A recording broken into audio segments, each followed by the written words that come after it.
9-шы жұп-бас ми нерві, тіл жұтқыншақ нерві, нервус глоссофарингеус. 3 ядросы болады, ядролары сопақша мида орналасады.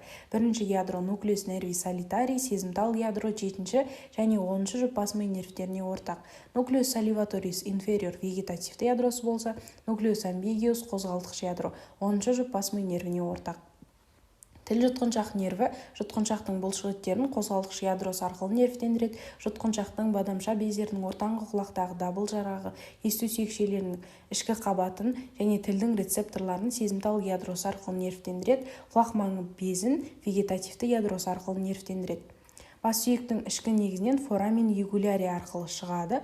Форамин югулярийден шықпай тұрып бір түйін және шыққан соң бір түйін түзеді. Солай шыққаннан кейін 7 түрлі тармақ береді. Сол тармақтарға тоқталайық. Бірінші тармағы дабыл жарғақтық тармақ. Рамус тимпаникус ішкі ұйқы артериясының алдында орналасқан симпатикалық сабаудан шығатын тармақтармен қосылып, дабыл жарғақтық өрім түзеді. Солай ортаңғы құлақта орналасқан дабыл жарғағының есту сүйекшелерінің сезімтал иннервациясын қамтамасыз етеді. Ары қарай рамус тимпаникус преганглионарлы парасимпатикалық талшықтармен қосылып, самай сүйегінің пирамидасында орналасқан хиатус нерви петрози минористан өткен кезде нервус петрозус минор деп аталады. Ол құлақ түйіннен өтеді, содан кейін құлақ маңы безінің вегетативті иннервациясына жауап береді.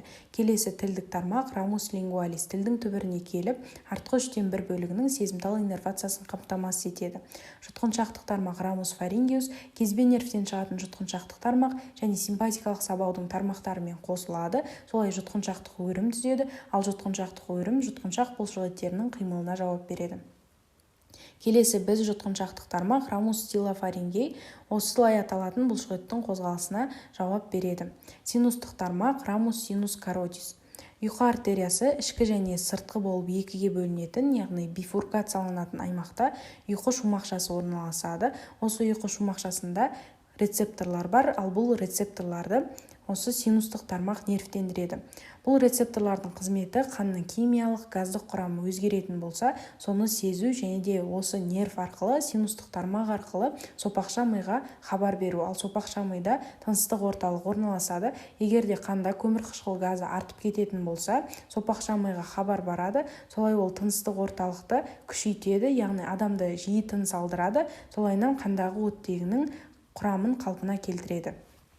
Келесі дәнекер тармақ рамус коммуниканс кезбе нервтен шығатын рамус аурикуляриспен қосылады да сыртқы есту жолының құлақ қалқанының сезімтал иннервациясына жауап береді. Соңғы тармақ бадамша безіне баратын тармақ рамус тонзиллярис бадамша бездеріне сезімталдық тармағын береді екен.